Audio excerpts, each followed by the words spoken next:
Hey guys, it's Generalkidd here. How's everyone doing today? So, for today's video, we're going to be revisiting a Halo game that few of you probably ever had a chance to play, or maybe even knew about. So, there's been many Halo games out there, including a couple obscure ones of varying different genres, which I've covered before, or I might cover it in the future. But the game I'm going to be talking about for this video is, of course, an official Halo VR game that is largely lost and forgotten by now. And no, by Halo VR game, I'm not referring to Halo Recruit, which is still available to download, but is also probably largely forgotten by a lot of people too. No, I'm referring to Halo Training Grounds, a VR-only game that was only available and playable at Halo Outpost Discovery. Yeah, remember that event? It was one of the coolest in-person Halo events that we've ever had, but it only happened once in 2019 and never again since then. In fact, we are now coming up on the 5th anniversary since the first and last Outpost Discovery event, so I felt like it's the perfect time to revisit this VR game and see what it was like and to tell some stories about it that few probably even knew about. Okay, so first, some background on this VR game. It was developed in collaboration between 343 and VR Studios in Seattle. Kind of a generic name for a studio, and they don't seem to exist anymore either. At least their website doesn't exist anymore, and I can't find any recent information on the studio either. Anyways, the game is strictly an in-person multiplayer VR game, so to speak. Players wear an HTC Vive headset that's connected to a VR backpack containing the gaming PC inside for the VR headset. There's a small play area for people to walk around together with tracking sensors set up all around. And it's basically a 3v3 Slayer match set on a small portion of the Halo 3 map Valhalla. There's only red and blue teams, and the only weapon players get is a plasma pistol. You do have shields as well. Now, you aren't physically playing on the map Valhalla itself. You are actually on a floating platform on the map Valhalla, in the center of it to be more specific. This platform has its own changing layout with walls and destroyable shields. The actual match itself is simple. You have 3 minutes, unlimited ammo, and you just need to kill the enemy as many times as possible by shooting them. You can charge up a plasma pistol to take down their shields, or just spam the normal shots. Obviously, there are no melees, and fortunately, I did not see anyone attempting to melee each other. So, that would have probably been a bit of a mess if that happened. Now, in the VR game, if you do die, your character just becomes gray, and it also goes no clip, and you have to walk back to the spawn point to be able to respawn back into the match, so to speak. It's been a while, but I remember if you try to walk through a wall while still alive, you'd either lose your shields or just die. I don't remember which one it was, but I knew there were consequences to walking through a solid wall. The spectator camera will rotate around the map and occasionally give you the first-person perspective of random players. The whole experience is just really cool, and my friend and I, we literally lined up several times to play it again and again. It was one of the longest lines too at Outpost Discovery. Like, sometimes we had to wait like hours just to finally play, but it was well worth the wait. In fact, after we tried out everything else, like at Outpost Discovery at least once or twice, we pretty much spent the rest of the time just lined up for the VR game. And everyone else that played it certainly seems to agree that it was a really cool experience too, if not the coolest Halo experience you've ever had. This is so awesome! This is crazy! Now, gameplay aside, there are a couple interesting Easter eggs, so to speak.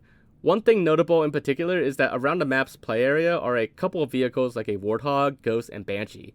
It turns out that despite these vehicles just being set pieces in the background, they're actually fully destroyable with damage states and debris as well. While we were waiting in line, there was a moment where the organizers were having issues getting the game going, so we asked the people in the current VR game to just start shooting at stuff randomly and see what happens. When they shot at the vehicles enough times, the vehicles would actually blow up, to my surprise. I have no idea why the vehicles are destroyable or why they put in the extra effort to make the vehicles able to be properly destroyed. Also, I'm not entirely sure, but it seems the spectator camera is some kind of physical object moving around the VR world. You can see times where, while the players are messing around, where they actually shot directly at the camera and followed its movements for a bit while still shooting at it.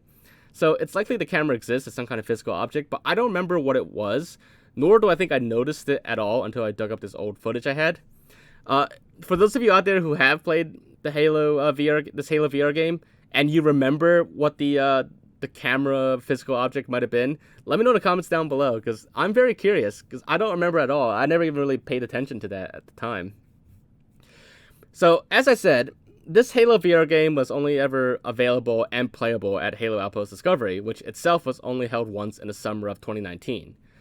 I only went to the one in Philadelphia, and I so wish I went to more in other cities, had I known that this was the first and last year that Outpost Discovery was going to be held. But one more interesting fact about this game is that it was available on Steam, as in, I saw them launching the game at some point from within the Steam client. Unfortunately, I don't have any footage or screenshots of that, but they were using Steam as a launcher for the game. What makes that significant is that it means the VR game is pretty much Steam ready. It doesn't mean the game was publicly released on Steam at all at any point. It's more so that they use Steam to conveniently download and launch the VR game across multiple devices, and they likely had their own private Steam keys for these.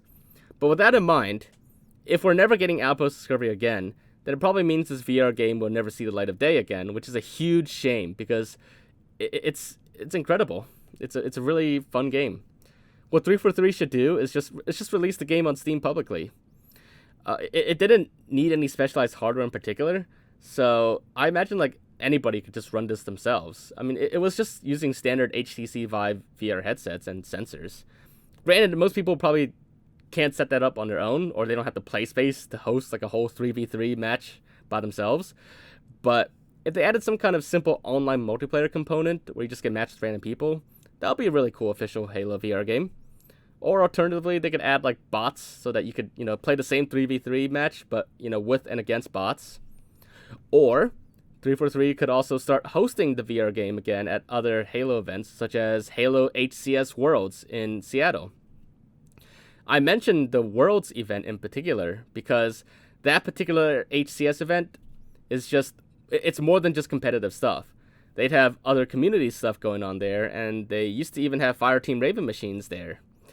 So having this Halo VR game, it would fit pretty well still at some of these HCS events, and it would just be so awesome, and it would just make the events a lot more popular probably, and we'd probably get even more people to go to HCS, even if those people aren't really interested in any of the competitive stuff there. I mean, I myself, I'm not really huge in the competitive scene either, but I still go to HCS events once or twice a year, mostly just to hang out and meet other people in the Halo community, because it's really fun, to socialize there. And sometimes at the Worlds event, there's more activities to do there beyond watching the competition as well. So having this VR game there again, brought back, that would be really awesome. It would just be really fun. It would make the event a lot more interesting too. But of course, releasing it for everyone to download would be the best case scenario as well. It would be really awesome too. But I don't know if that could ever happen. I don't know if there's any reason why they haven't already. But one way or another, overall, I just like to be able to play the game again. Just somehow. Alright, well, that about wraps it up for this video. For those of you who have been to Outpost Discovery and remember playing the Training Grounds VR, then hopefully this video is a blast from the past for you. But otherwise, everyone else who hasn't been to Outpost Discovery, or even heard of this VR game, well, Halo Training Grounds, I guess, is no longer forgotten or unknown, but it is still technically lost to time at the moment. Only 343 has copies of the game at this point, most likely, and at this rate, unfortunately and sadly, it may never see the light of day again. But hopefully, someday 343 will either release the game publicly on Steam for everyone, or they'll just start hosting the VR matches again at in-person events like Halo HCS. Anyways, if you all enjoyed this video and found it to be interesting, then, as always, make sure to leave a like. Also, leave your thoughts in the comments. I'm curious to know, how many of you have been to Outpost Discovery and played this VR game, and what your thoughts on it are. But aside from all that, make sure to subscribe if you haven't already, and I will see you all in the next video. Bye, guys!